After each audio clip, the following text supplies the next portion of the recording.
Welcome to Victoria. My name is Neil, and I invite you to join me in an audio tour of the sights and sounds of Victoria, the city of gardens. Like thousands of visitors every year, let's start our tour at Victoria's famous Inner Harbour. A golden statue of Captain George Vancouver stands atop the stately Parliament buildings, which borders the harbour on one side, and the world-famous Canadian Pacific Hotel, the Empress, faces the harbour on the other. The harbour becomes home for hundreds of pleasure crafts every year and is the starting place for thousands of visitors every day arriving on the ferries Princess Marguerite from Seattle and motor vessel Coho from Port Angeles, Washington. The harbour is also home for two other popular attractions, the Undersea Gardens and the Royal London Wax Museum. Welcome to the world's only undersea theatre. A curtain of bubbles is lifted to the surface. From high above, light filters down into the depths of the sea, spotlighting the strangest, and even today, the most mysterious stage in the world, the ocean floor. To welcome you all to Victoria's Undersea Gardens. My name's Judy, and I'll be your guide throughout this show. If you have any questions, I'll be more than pleased to answer them for you after the show. What you see before you is not at all strange or unusual. The fact is, the scene before you, or one very much like it, exists in almost every area of every ocean on Earth. Man is just now beginning to explore the waters off our shores. Some of what man has found beneath the depths you will see before you. You're now 10 feet beneath the Pacific Ocean and a very welcome visitor to the Undersea Gardens. In just a few moments, we will see a familiar face, or should I say form, that of our scuba diver, Larry. Larry will be in. Hello, ladies and gentlemen. Welcome to the Royal London Wax Museum. Each figure is completely researched and accurate as to size and height. The hair is human hair, which comes from Italy, and each strand is put in individually with a needle. Men are given full beards and then shaven. The eyes are surgical eyes from Germany, the same as you would have if you lost an eye. We find ourselves now in the Enchanted Forest. This is a favorite spot of all the children and most adults. Don't forget Down Silver and Little Red Riding Hood.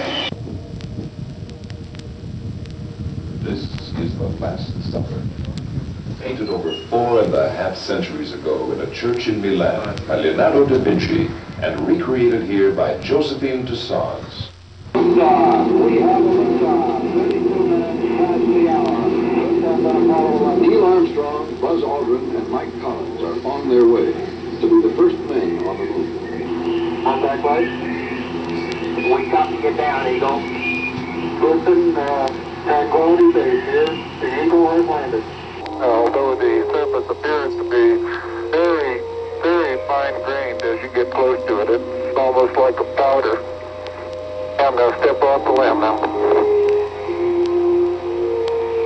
It's one small step for man, one giant leap for mankind. But why, some say, the moon? And they may well ask, why climb the highest mountain? I think we'll take a stroll across the lawns and see the Parliament buildings. These buildings were completed in 1897 and are the home of the Legislative Assembly for the province of British Columbia.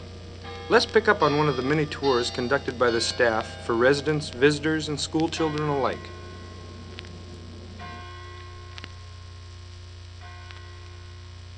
These murals tell the stories of some of the important things that have happened to us in British Columbia. They go in order. This is the first one. This one takes place in 1792, and it shows two men meeting on Vancouver Island. The man on the left-hand side is Captain George Vancouver, and he's from England. The man on the right is Captain Quadra, and he's from Spain. Now, England and Spain were almost at war with each other back at the very many cities around Canada, originally as trading posts, yes. The Hudson's Bay Company. And Victoria was no different than a lot of other cities. It was originally founded as the western headquarters of the Hudson's Bay Company. Now, when I was outside, I mentioned James Douglas to you as the founding father of British Columbia. He is, in fact, called the father of British Columbia in our history books.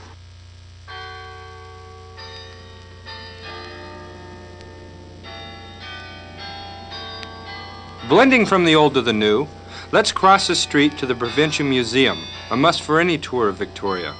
The museum was a 1967 centennial project, and the courtyard houses a beautiful carol lawn presented by the Dutch Canadians of British Columbia. Welcome to the Provincial Museum. This welcome is extended by the carved figure you can see with arms outstretched behind you. It's a welcome figure carved by Simon Charlie, a well-known Indian carver. As you see, there are other examples of Indian carving displayed along the walls in the entrance here. The totem poles on both sides are matched. In the center here, this very large carving, full scale, of Indians in a canoe harpooning a whale. This was a common scene on the west coast of Vancouver Island at about the time that the first white people came to this area. Well, here we are now in that section of the modern history exhibit which deals with the period about 1871 to 1921. We are, in fact, as you can see, standing in a street. That street has been created to represent a period about 1900. Continuing the theme of urbanization and industrialization, the gold rush era in BCE was from roughly 1849 to about 1900. The major gold rushes in the province were along the Fraser River, in the Caribou, and later on in the East Kootenay region. And the scene you see behind it, which is a view of Williams Creek, depicts gold mining in the Barkerville area. As we walk around the harbor, let's stop in for high tea at the Grand Old Lady of Victoria, the Empress. Completed in 1908 for the Canadian Pacific Railway and Steamship Company, this hotel is a classic example of the grand lifestyle enjoyed by some at the turn of the century. Recently renovated, it still enjoys much popularity and is one of the focal points of Victoria.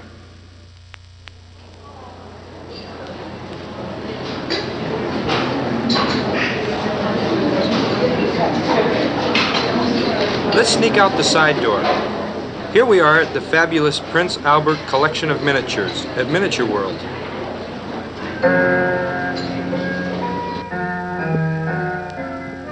They sought out all the old and the unusual. Much of the furniture was made by Don Ray himself from carefully crafted cigar box wood. Draperies, tablecloths, and canopies for the beds were all hand-stitched and sewn by Honey Ray, who spent hundreds of hours searching for just the right materials. That's what it takes to make the enchanted dollhouse. In 1868, the white man again signed the peace treaty with the Indians. This time, the Indians belonged to the Sioux, Cheyenne, and Arapaho. The treaty was designed to bring peace to the Central American West.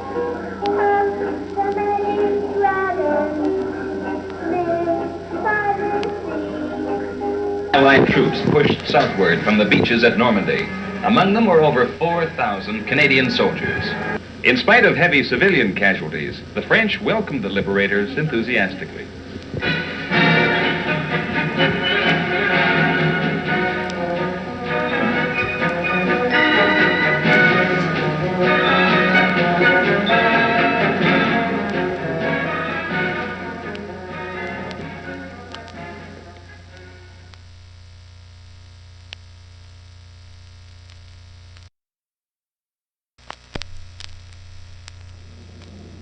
Boy, that was really something.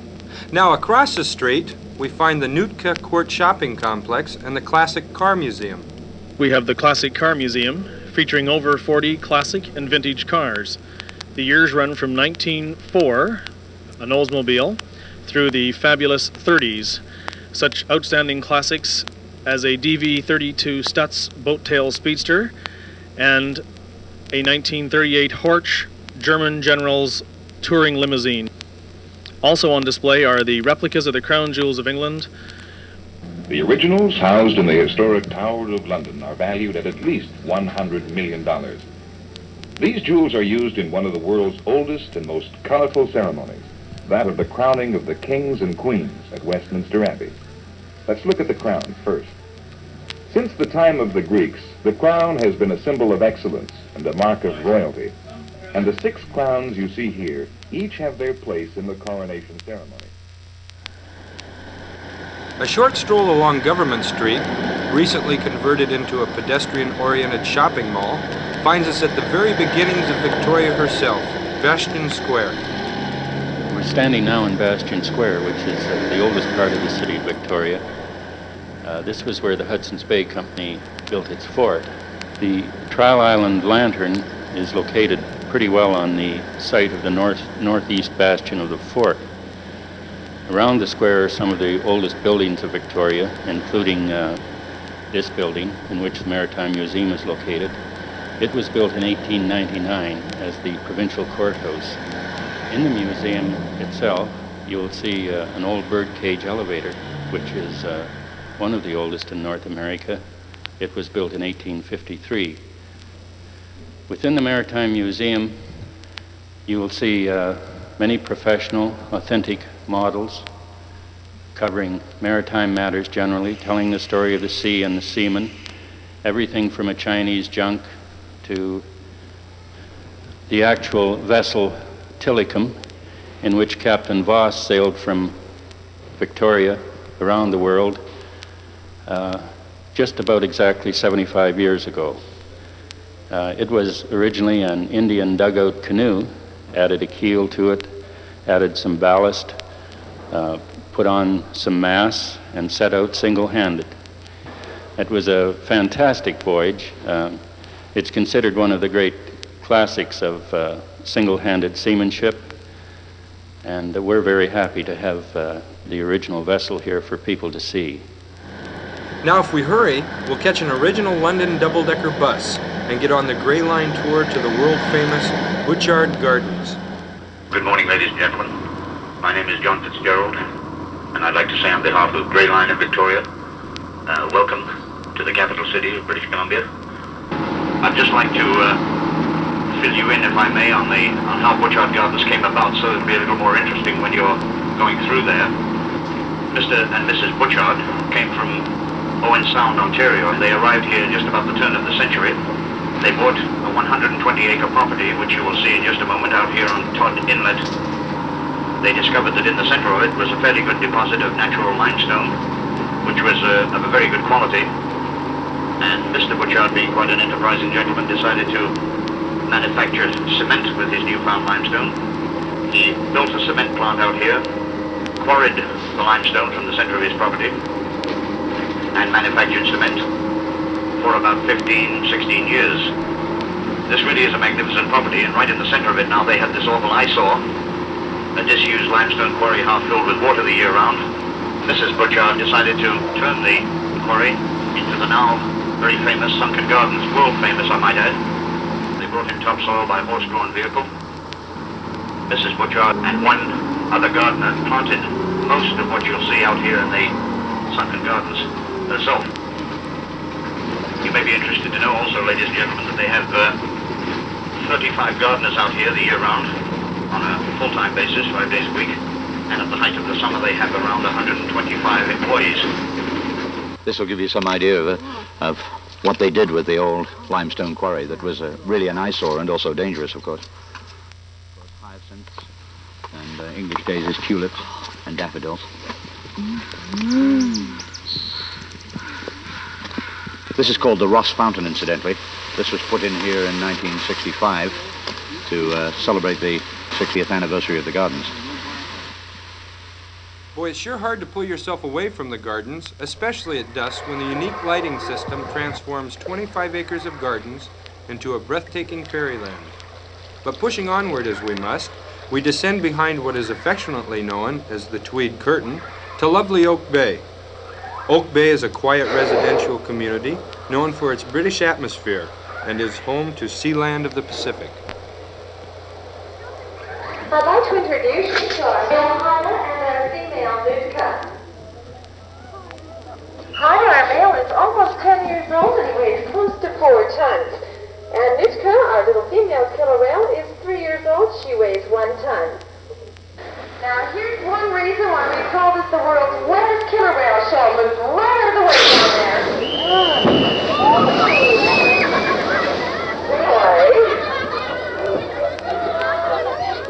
Hyla's usually a rather talkative fellow. How about a great big hello for everybody this afternoon?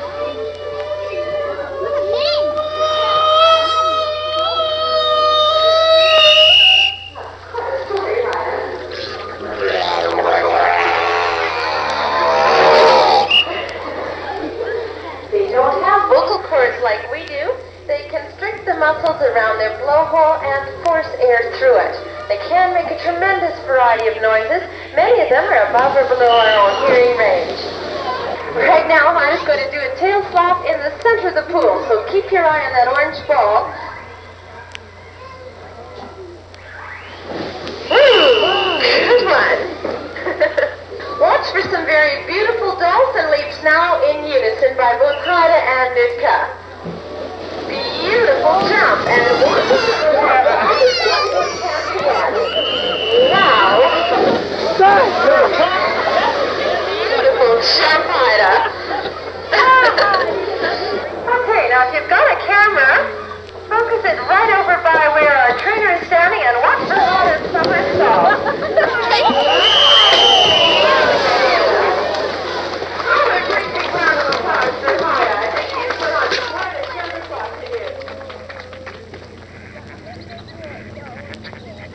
Now, if we can get dried off, another must for any tour is a walk through beautiful Beacon Hill Park. The top of the hill gives a panoramic view of the Straits of Juan de Fuca and the Olympic Mountains in the state of Washington. The park itself contains a collection of farm animals for the children and a number of gardens, duck ponds, and winding paths for the casual strollers.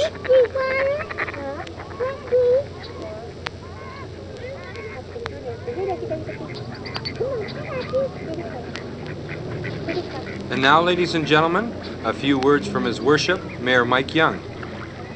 Greetings and welcome to the city of Victoria. From the early days of the city as an outpost of the British Empire to today as a major population and vacation center, Victoria is proud of her uniqueness. We hope that you will enjoy our scenery, climate, and hospitality. The city's old town contains many picturesque buildings dating back to 1858 and which represent the oldest buildings north of Spanish America. In contrast, modern buildings, hotels, and shopping centers are available. Browse through our many varied shops and enjoy the novel attractions or relax in the parks and gardens around Victoria. We have world-famous salmon fishing off our shores, a multitude of islands, and secluded little harbors for boating and spectacular wilderness areas for hiking and camping. In concluding, for those of you who are listening to this record after your visit, as Mayor of Victoria, I hope your memories are pleasant and that you will soon return. And for those of you who are listening and have never visited us before, I invite you to come, relax, and enjoy our city of gardens. Well, folks, unfortunately our tour is drawing to an end, and as we look back, we can see it was impossible to cover all the sights and sounds of Victoria. But in closing, I would like to quote the first impressions of Sir James Douglas when he said, "The place itself appears a perfect Eden in the midst of the dreary wilderness of the northwest coast. And so different is it in general aspect from the wooded, rugged regions around, that one might be pardoned from supposing it had dropped from the clouds."